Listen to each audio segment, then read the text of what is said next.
At the COP26 Global Climate Conference, more than 100 countries have pledged to protect forests and end deforestation in the next 10 years. They have also promised to slash methane emissions. Andrew Wilson reports from Glasgow. Every conference this size and importance needs an early deal, and COP26 is no exception. This one is a grand plan to stem deforestation backed by 100 countries, including, crucially, Brazil, Indonesia and Democratic Republic of Congo. Incentives to keep the biodiversity, funds to discourage consumers in the West demanding unsustainable beef, soya and palm oil. It became a US-UK double act. Today's agreement by more than 100 countries, representing 85% of the world's forests, to halt and reverse deforestation by 2030 is a great example of the kind of ambition we need, and the United States is proud to have initiated and supported it.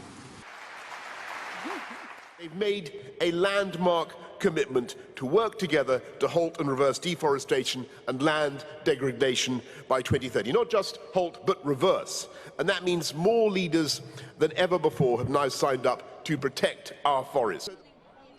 It's a feature of climate talks that much of the energy is at the start. Celebrities like Leonardo DiCaprio add momentum to a first flush of enthusiasm.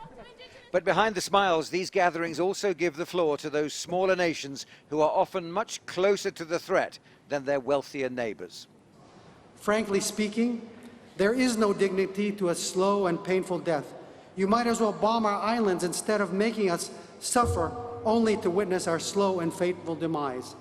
Leaders of the G20, we are drowning, and our only hope is the life ring you are holding.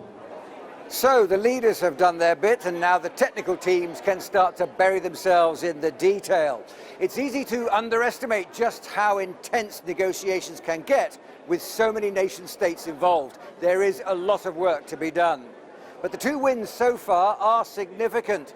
A deforestation agreement with real teeth, and the US-European Union deal on methane. Methane accounts for a third of global warming, and the targets announced in Glasgow, a 30% cut by 2030 by capping old oil and gas wells and curbing leaks from current ones, could knock 0.2 degrees off current predictions quite easily. There's still room for other big oil producers to sign up, but even as it stands, it's another feather in the cap of COP26. Andrew Wilson, CGTN, Glasgow.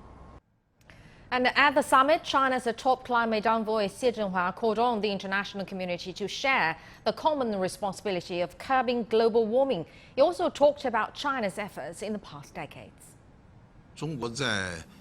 China has been working on energy saving, improving energy efficiency, and developing renewable energy in fields including transportation and construction. We estimate China's contribution in these fields accounts for 30 to 50% of the global total. It should be said that China's contribution in these aspects is apparent.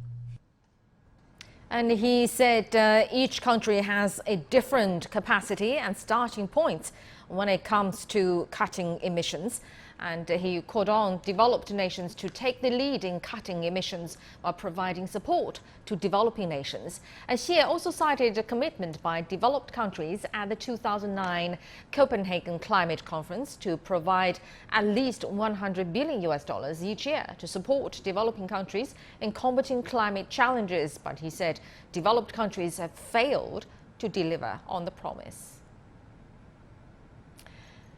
Now, during an event running alongside the COP26 summit, former US Vice President Al Gore pointed out that China and the US could cooperate on climate issues. China and the US can work together constructively, and in spite of disagreements on other issues, climate is an opportunity for both countries to work together.